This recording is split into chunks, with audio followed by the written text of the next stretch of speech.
Et bienvenue sur la chaîne Pitchoun Papa. Alors ce soir, petit changement de cadre de vidéo. Comme vous l'avez vu, je vais m'amuser tout simplement, alors sur le ton de la rigolade, mais à la fois pour passer un message quand même, comme j'essaye de faire à peu près dans toutes les vidéos sur cette chaîne, de prendre un article écrit par une maman et vous l'emmener avec la vision du papa. Alors déjà, la première chose que je voudrais vous dire, parce que moi, pour le coup, je trouve que c'est on va dire, comme d'habitude, hein, la comparaison et la peur d'eux, voire même on va dire, la timidité des hommes, pour le coup, moi je dis que il est bon on va dire, de lire ces articles écrits par des mamans. Il n'y a pas de honte à ça, alors carrément pas, c'est pour ça que moi j'ai décidé de vous faire une vidéo ce soir dessus, tout simplement parce que pour moi c'est une bonne manière d'essayer de les comprendre, comme on peut dire, parce qu'on n'a pas la même, on va dire, philo et la même manière de voir les situations, bien évidemment, parce qu'on n'a pas les mêmes affinités et les mêmes liens vis-à-vis de l'enfant. Comme je vous l'ai dit dans certaines vidéos, hein, par exemple, dès le plus jeune âge, il y a un lien fusionnel, voire un lien physiologique qui est logique entre la maman et l'enfant, alors que le papa, au-delà de la frustration, je vous renvoie vers ma première vidéo sur l'accouchement, emmène l'autonomie et justement est là pour lutter contre cette relation fusionnelle pour que l'enfant puisse se découvrir et soit lui. Et c'est pour on va dire, son bien-être que justement le papa est là pour emmener une autre personne dans la vie de l'enfant et lui montrer que c'est une personne à part entière et que il a une maman et un papa, mais que la relation qu'il a avec sa maman, ben, il faut qu'il s'en décroche pour pouvoir devenir autonome et surtout se découvrir dans un environnement, comme je dis à chaque fois, serein et sécuritaire. Voilà, donc je me suis amusé à prendre un article, parce que j'en lis beaucoup, des articles écrits par les mamans. Il y a quelques articles écrits par les papas, il y en a beaucoup moins, je vous avouerai, hein, elles ont la même mise dessus. Moi, je suis parti sur le fait des vidéos parce que écrire des articles prend du temps et n'est pas simple, comme on dit, et puis se renouveler, comme vous pouvez le voir, c'est difficile aussi. Donc je suis parti du fait de se faire de ce nouveau format, c'est-à-dire tout simplement prendre un article qui m'intéresse et de le transposer un petit peu avec la vision du papa. N'hésitez pas à me laisser des commentaires si ce format vous plaît, je ferai d'autres vidéos, me proposer pourquoi pas des articles que je m'amuserai à lire et à transformer sur la vision du père. Et n'hésitez pas aussi à mettre vos commentaires tout simplement sur les choses que je vais dire durant cet article. Alors, cet article porte sur les 10 mauvaises habitudes que la maman doit changer. C'est pour ça que le titre m'a attiré, c'est qu'elle parle un peu à la mère à la place de l'enfant. Donc, les premières choses sont, on va dire, comment dire. Alors c'est très girly, hein, souvent il y a des choses très girly, les mamans sont toujours très amenées vers les super-héroïnes, mais super-héroïne, super-maman. D'un autre côté papa, on fait pareil. Hein, quand on a une fille, on aime bien dire qu'on est le premier héros et le premier homme de la vie de notre fille. C'est souvent les petites phrases qui sortent. Moi, je vous avouerai que lors d'une conversation, je l'ai fait aussi. J'ai dit que j'étais le premier amour de ma fille, même si nos enfants, je vous avouerai, sont loin de tout ça et qui s'amusent autour de nous. Mais on a les mêmes, on va dire... dérives et exagérations, bref, quand on se sent bien en famille, quoi. Donc, je reviens sur le titre, donc pardon, maman chérie, pardon, voici les 10 mauvaises habitudes que tu dois changer. Alors, 10 mauvaises habitudes que tu dois changer. La première, c'est suivre les tendances de stars. Alors bon, parallèle avec les papas, nous, on a d'autres stars. Hein. Allez, je vais la catégorisation de manière grossière. Nous, on a les joueurs de foot, on a les jeux. Souvent, on est lié au sport, les courses automobiles. Hein. Bref, on a nos stars à nous aussi. Bon, en fait, le message derrière cette première chose à changer, c'est surtout arrêter d'essayer de se comparer, essayer d'arrêter de se comparer à nos stars préférées. On n'est pas nos stars préférées, on n'a pas la vie qui mène, on n'a pas l'argent, on est tous uniques, on a tous notre manière de réfléchir la vie et de voir la vie en fonction de notre personnalité, notre éducation. Hein, donc tout simplement, et nos enfants en fait, pour résumer, ils s'en foutent. Ils veulent des parents, pour parler un peu familièrement, ils veulent des parents qui soient aimants, des parents qui leur emmènent un cadre serein, qui les laissent se développer, qui les aident à se développer, qui les accompagnent. Voilà. Donc en gros, tout simplement, ce premier message, c'est d'arrêter d'essayer de se coller ou de voir, à vouloir faire comme les stars ou les gens qui réussissent, comme on dit, alors qu'en fait, nos enfants, ils s'en foutent, ils veulent passer de très bons moments avec leurs parents et ils sont très heureux quand les parents sont heureux, tout simplement. Ensuite, l'autre chose à changer, dire oui à tout le monde sauf à soi-même. Ça, c'est vrai, mais dans les deux sens. On a souvent, moi pour le coup, celui-là, je voulais en parler aussi parce que c'est vrai, la maman, comme le papa, hein, je veux dire, à différents niveaux, on est très impliqué dans la vie de l'enfant. On s'oublie. Quand on a un enfant, on a tendance à s'oublier parce qu'on veut tout donner, on a l'enfant dans le centre de notre tête, on est tout le temps à vouloir, comme je vous l'ai dit un peu plus haut, à vouloir faire du mieux qu'on peut, à être d'excellents parents, on se met une pression, une sorte de pression ultime parce que bien évidemment la vie nous la ramène tous les jours. S'il y a des erreurs, des accidents, oh là là, c'est le drame, mais ça fait partie de la vie, mais ça, on l'accepte pas, et en plus, on se met une pression entre nous en se regardant, je sais pas moi, dans les parcs ou ailleurs, en fonction de la poussette ou du vêtement. Enfin bref, on est plein de stéréotypes, de jugements qui nous mettent une pression, et on a tendance à s'oublier. Les mamans, dans leur sens, alors c'est beaucoup d'articles où je lis, c'est lié à la charge mentale, beaucoup de choses en tête, etc. Les papas à d'autres niveaux. Alors moi je vous avouerai que la charge mentale, elle est partagée, hein, les papas l'ont aussi, d'une autre manière. On s'oublie aussi, hein, vous en faites pas, on s'oublie aussi d'une autre manière.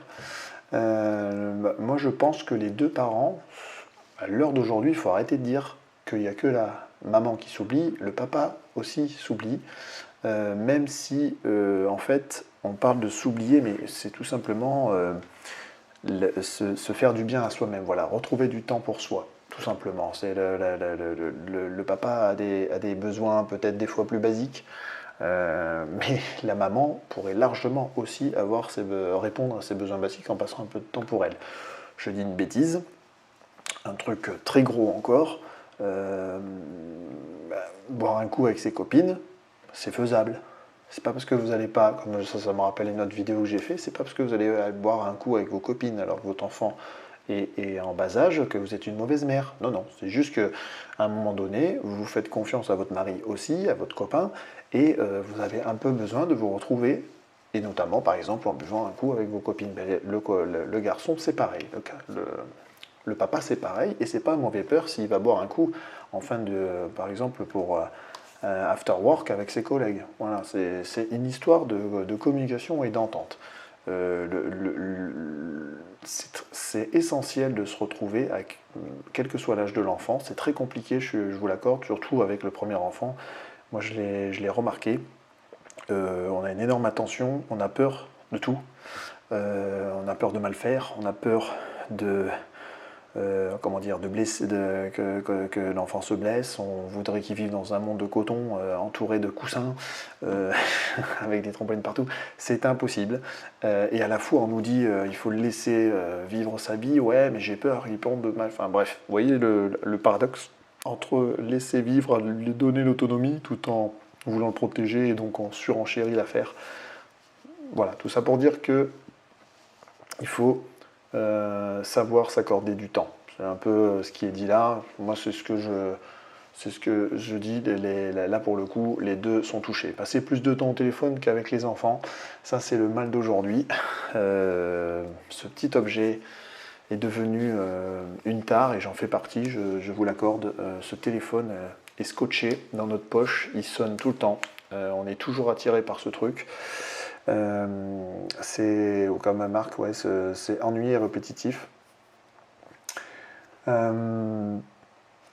À la fois, il nous sert tout le temps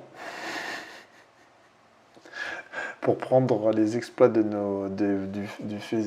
moindre fait et jet de nos enfants, pour les partager avec nos familles. Un des avantages quand même de ce téléphone, c'est de pouvoir partager à distance avec nos familles, que ce soit par Skype, que ce soit par des applications comme Family Album ou autre, la vie de nos bambins. Et puis on est tellement content de partager tous ces moments-là, la première fois au ski, la première fois pour son premier Noël, le premier anniversaire, les 12 premiers mois même maintenant de sa vie, etc., etc. Malheureusement, on ne se rend pas compte que déjà il y a énormément d'écrans, et on en re-rentre encore dans le paradoxe lié aux écrans, où on fait tout pour limiter l'accès aux écrans à nos enfants. Il y a la règle des 3, 6, 9, 12 aussi. Malgré tout, on a toujours ce téléphone autour de nous, et nos enfants sont à côté. Donc voilà. Bon, après là, passer plus de temps au téléphone qu'avec les enfants, ça c'est pas. Je pense qu'elle parle surtout, alors pendant que les enfants sont petits, dans les moments où ils appellent maman pour la minute. Ah oui, elle fait rapport avec les mamans qui restent longtemps sur les réseaux sociaux, voire qui passent beaucoup de temps au téléphone, alors qu'il y a les enfants à côté qui cherchent de la attention. Le message insidieux là-dedans, mais il est pour les deux aussi, c'est de passer des moments de qualité ou des moments avec nos enfants. Voilà. Bon, c'est très compliqué parce que nos enfants sont en demande aussi de ces nouvelles technologies. Je vous avouerai que les jeux de société, c'est à partir d'un certain âge. Quand ils sont enfants, c'est plus du manuel, il faut trouver des idées. C'est pour ça que je vous mets le lien de PandaCraft. Alors PandaCraft, vous devez sûrement connaître, hein. C'est comme, je crois qu'il y a tout qu'en box. N'hésitez pas à me mettre un truc, je vais vous mettre le lien en dessous. PandaCraft, en fait, c'est vous recevez une fois par mois une petite activité qui vous permet de jouer avec votre enfant, de passer un moment avec votre enfant, voire plusieurs, parce que vis-à-vis par exemple de ma fille, on le fait en plusieurs fois parce que l'attention n'est pas là jusqu'au bout, mais ça permet de construire des choses, et c'est tout en matière recyclée. C'est excellent. Je crois que c'est 8,90 par mois. Et il y a différents thèmes. Alors pour les plus grands, après, il y a le petit bouquin avec. Moi, ma fille, je vous avouerai que le bouquin, pour l'instant, elle l'utilise pas trop, mais c'est surtout, elle aime bien construire les choses. On a fait les danses, donc ça vous fait par exemple le thème des dents, ça vous explique les caries, comment se brosser les dents, etc., etc. C'est très ludique. Et ça permet surtout de passer un moment agréable avec votre enfant, les week-ends pluvieux par exemple, et surtout sans allumer un seul écran. Voilà. Donc, je mettrai le lien dans la description. C'est avoir des attentes trop élevées quant à la quantité de charge que vous pouvez prendre en une seule journée. Alors ça c'est pareil, c'est au vu de la pression sociale qu'on a, des bouquins qu'on a, qui nous disent à chaque fois qu'il faut passer du temps, il faut faire beaucoup de choses. Une journée fait que 24 heures. On a beau être les super-héroïnes et super-héros de nos enfants, on n'arrivera jamais à arriver au bout. Par contre, c'est vrai que là, pour le coup, les papas se mettent aussi des challenges un peu élevés, mais c'est vrai que les mamans, là-dessus, vous nous battez. Vous êtes particulièrement pas mauvaise à vous mettre des attentes trop élevées, surtout lors du premier enfant, comme à chaque fois. Moi, j'en suis j'en suis un bon exemple, puisqu'on me réfrène un petit peu, et j'en attends beaucoup.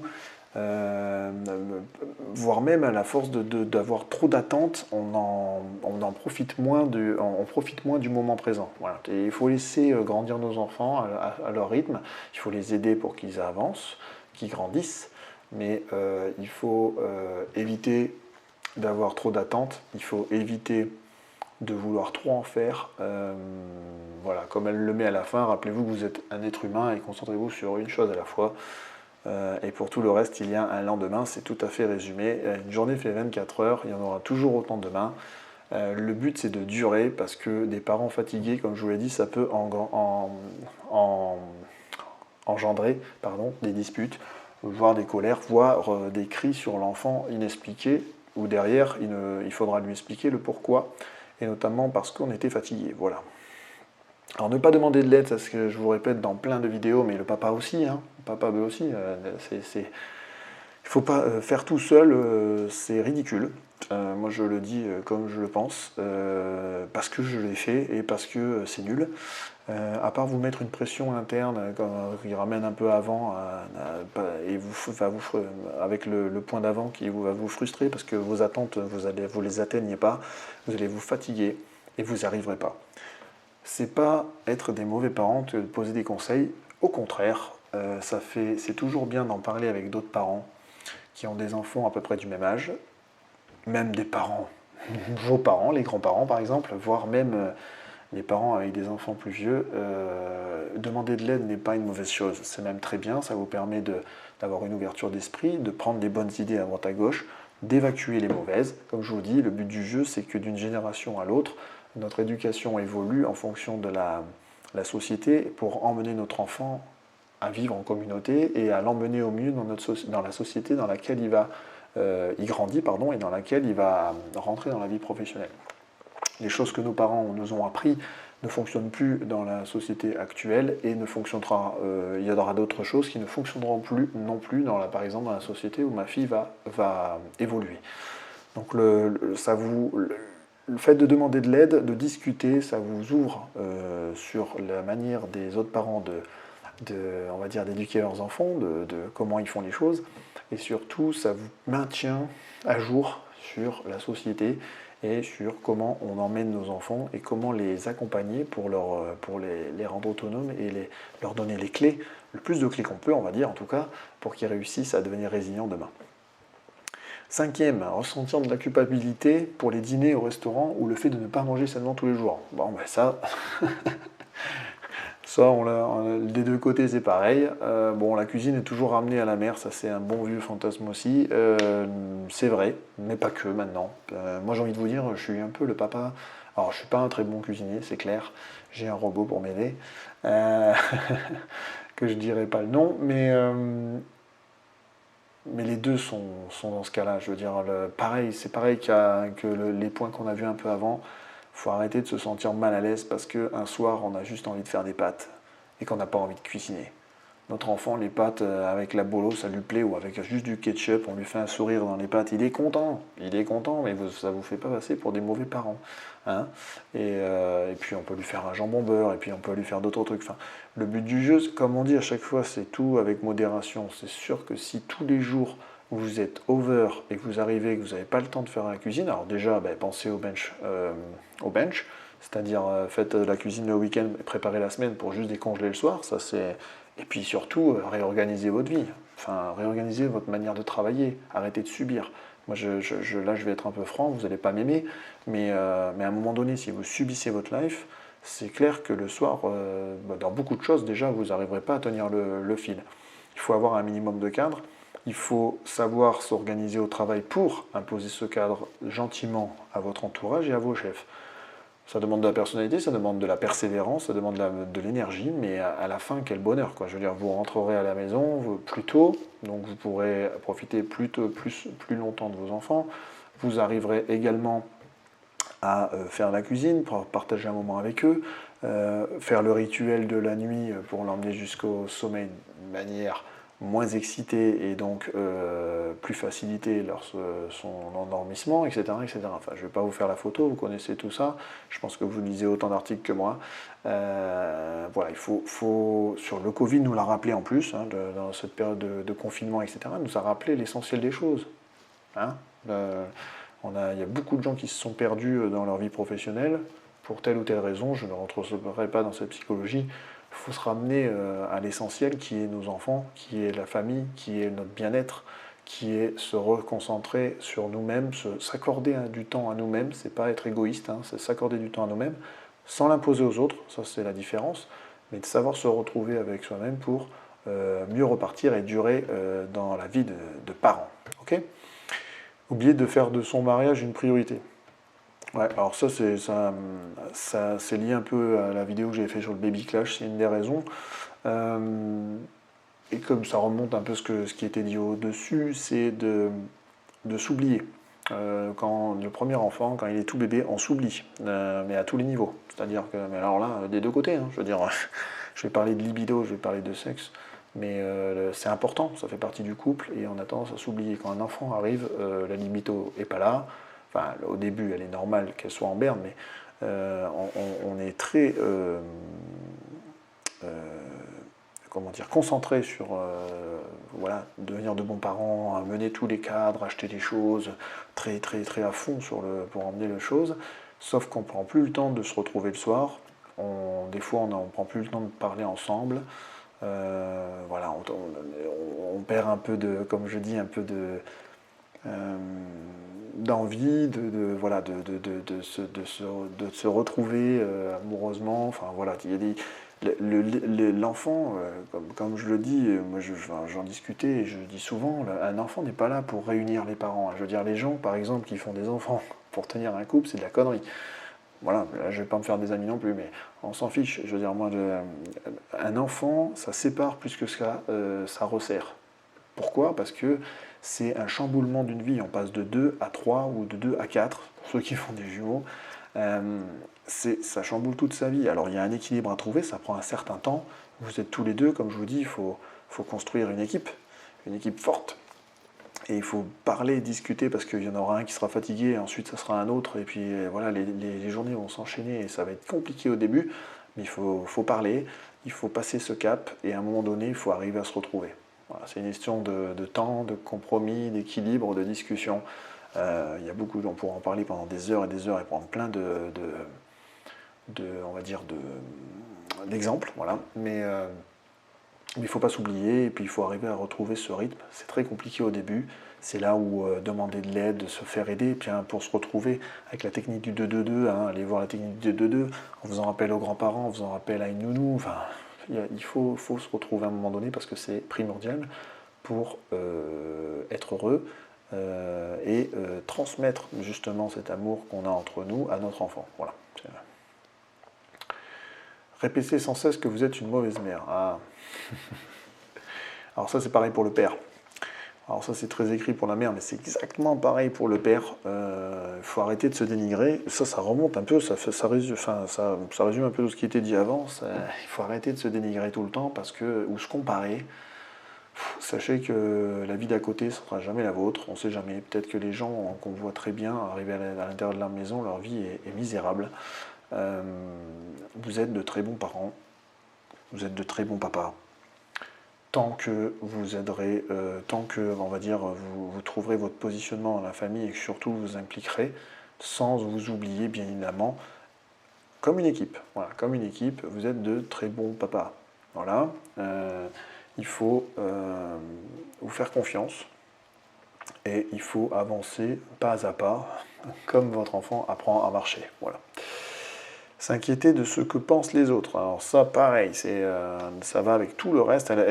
Cet article est très tourné sur le regard des autres, mais elle n'a pas tort. Hein, je veux dire, comme je vous dis, elle le résume bien au milieu. Je vais le dire, vous devez complètement vous en foutre. Exactement. C'est-à-dire, quand vous êtes avec votre enfant, c'est vous qui gérez avec votre enfant. Alors bien évidemment, on ne doit pas se donner en public, ça c'est tout l'inverse, mais par contre, c'est vous, les parents, de votre enfant. Ok?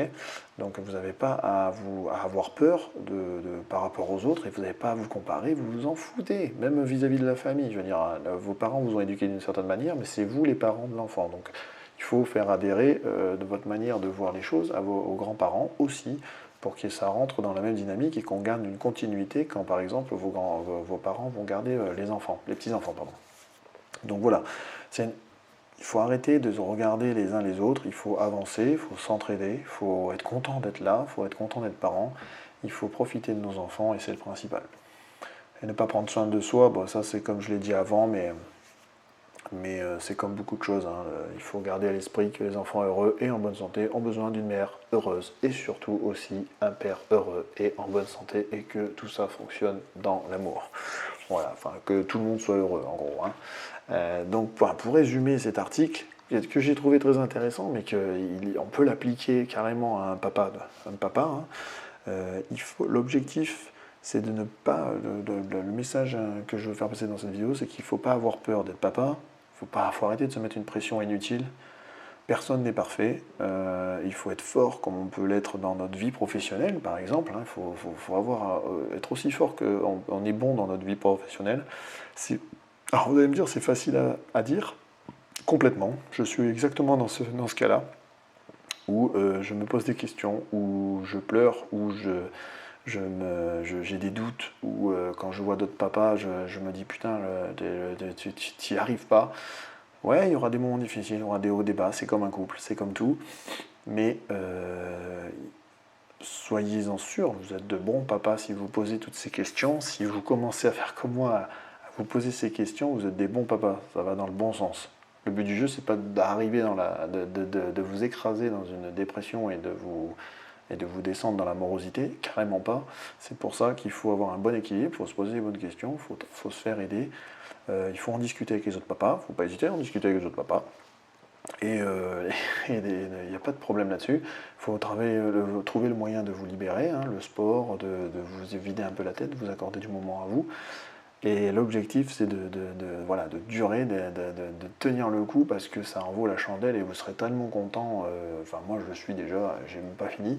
Je suis tellement content de voir ma fille évoluer et de la voir grandir un peu trop vite à mon goût, mais de mûrir et de devenir de plus en plus autonome, ça me fait un plaisir fou. Voilà, l'objectif, c'est d'être content de papa, d'être fier, fort.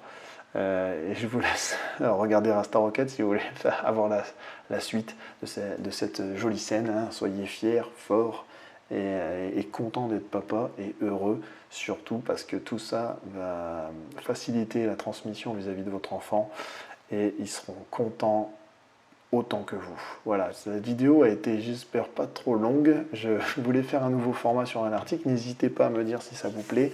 Je vous mettrai tous les liens que j'ai parlé dans la description. Et je vous laisse voilà, avec ce petit bouquin qui lui a permis de faire cet article, que je mettrai aussi dans la description pour ceux que ça intéresse, pour les mamans par exemple. Voilà, je vous remercie de me suivre et je vous dis à une prochaine vidéo. Ciao, ciao.